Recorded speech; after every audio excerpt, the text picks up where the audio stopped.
CID के web series के बारे में आप सबने कई सारे सवाल पूछे हैं, तो आज के इस वीडियो में हम बात करेंगे सीआईडी के वेब सीरीज़ के बारे में और जानेंगे सीआईडी का वेब सीरीज़ आएगा या नहीं।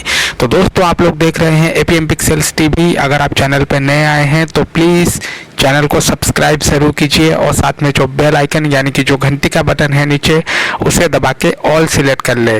तो दोस्तों, सीआईडी और सीआईडी का सीज़न 2 ये दोनों के लिए दर्शकों के मन में काफ़ी उत्साह है, काफ़ी एक्साइटमेंट है दोस्तों। और कई सारे लोग ये मैसेजेस भी कर रहे हैं मुझे इंस्टाग्राम पे और पूछ भी रहे हैं कि सीआईडी का सीज़न 2 में हमें क्या क्या नया देखने को मिलेगा। लेकिन आज हम बात करेंगे दोस्तों सीआईडी के वेब सीरीज़ के बारे में। तो देखिए दोस्तों, इसके बारे में ऑफिशियल अनाउंसमेंट कुछ नहीं हुआ है, लेकिन सुनने में आ रहा है कि सीआईडी का एक नया वेब सीरीज आ सकता है जिसमें आपको 15 से 16 एपिसोड्स देखने को मिल सकते हैं। और इसकी शूटिंग जो है वो इंटरनेशनली होगी, यानी कि भारत के अंदर और भारत के बाहर। देखते हैं दोस्तों, ये जो वेब सीरीज है ये नाम कमा पाता है कि नहीं, लोगों को पसंद आता है कि नहीं। वैसे आप कमेंट करके ये बताइए कि अगर सीआईडी का वेब सीरीज आता है तो क्या आप उसे देखना चाहेंगे या फिर उस वेब सीरीज को पसंद करेंगे। आप अपनी राय कमेंट बॉक्स में ज़रूर बताइएगा। आज के लिए इतना ही, धन्यवाद।